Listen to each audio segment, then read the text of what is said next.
pagi, tetap sehat, tetap semangat, dan selalu produktif. Hari ini saya akan berbagi sharing tentang bagaimana kondisi mulut yang buruk akibatnya terhadap kesehatan tubuh kita. Banyak orang-orang tanpa menyadari kalau biasanya ada yang kena sakit jantung,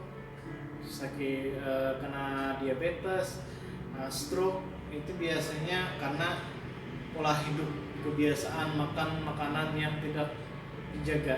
Itu memang salah satunya juga, tapi yang perlu Sobat Mular ketahui, penyebab itu juga dipengaruhi karena kondisi mulut yang kurang baik atau kondisi mulut yang oral hygiene-nya, kebersihan mulutnya tidak bersih. Itu sangat mempengaruhi juga terhadap penyakit-penyakit sistemik, yaitu penyakit-penyakit yang seperti jantung, stroke, kencing manis atau diabetes. Nah, seperti itu. Nah, perlu Sobat Mular ketahui, gigi itu ada 3 lapisan: enamel, dentin, dan pulpa.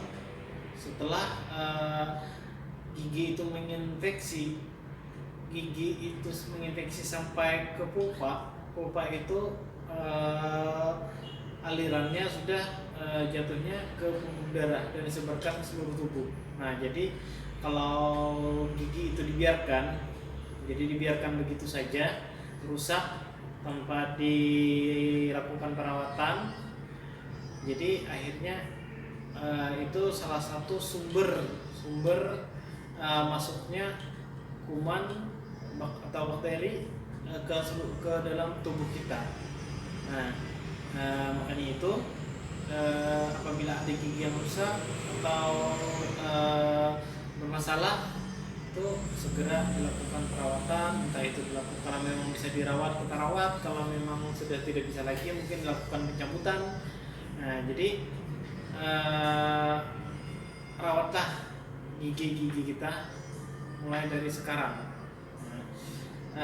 Dan saya sebutkan tadi bagaimana caranya, sistem mekanisme atau jalannya melalui rusaknya gigi kok bisa mempengaruhi ke penyakit-penyakit yang saya sebutkan tadi, seperti stroke, jantung, kencing manis, diabetes, seperti itu, dan juga banyak penyakit-penyakit lainnya.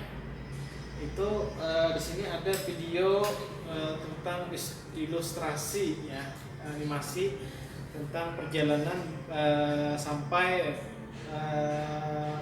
seseorang tersebut mengalami sampai kerusakan otak, yaitu tadi stroke misalnya. Ini silakan kita cek, ya, kita lihat.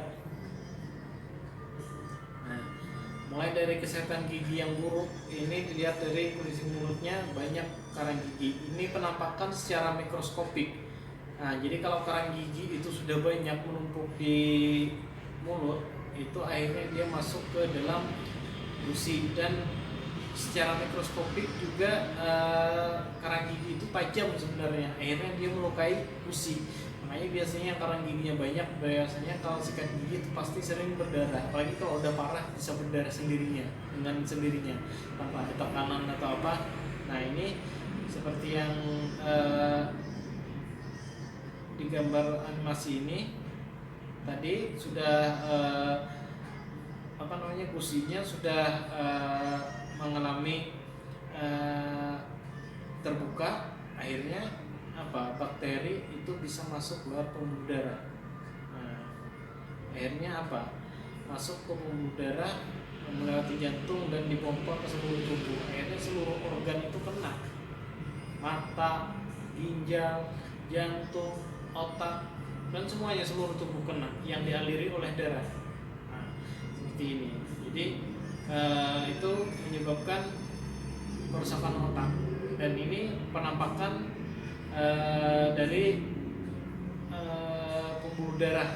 Nah, jadi saking banyaknya dan dibiarkan lama, akhirnya pembuluh darah mengalami penyumbatan pembuluh darah karena banyak ya bercampur lah, karena pola hidup yang kurang sehat juga, mungkin lemak bercampur sama bakteri yang ada di pembuluh darah, akhirnya pembuluh darah mengalami penyumbatan. Ini disebabkan ya karena bakteri dan karena juga pola hidup yang tidak sehat. Ini lagi mengalami penyumbatan dan pecahnya pembuluh darah, akhirnya merusak organ-organ vital yang ada di seluruh tubuh, otak, jantung, ginjal, pankreas, dan segala macam. Nah ini, jadi di sini dijelaskan secara nyata, itulah perjalanan bagaimana penyakit itu dimulai dari mulut. Istilahnya mulut kita itu semacam gigi, pokoknya kondisi mulut itu semacam bom waktu lah. Apabila ada gigi yang rusak, meskipun tidak ada keluhan, kalau dibiarkan lama kelamaan, kalau sudah sampai parah dan waktunya dia meledak, akhirnya menimbulkan berbagai macam penyakit, komplikasi yang ada di seluruh tubuh kita. Jadi mulai dari sekarang disarankan untuk sobat molar semua untuk selalu cek rutin minimal 6 bulan sekali ke dokter gigi. Meskipun tidak ada keluhan, silahkan dicek. Kalau memang ada yang menurut dokternya itu harus dilakukan perawatan, silahkan dilakukan perawatan. Dan kalau memang tidak ada, apa mungkin harus dibersihkan saja, ya dibersihkan saja, seperti itu.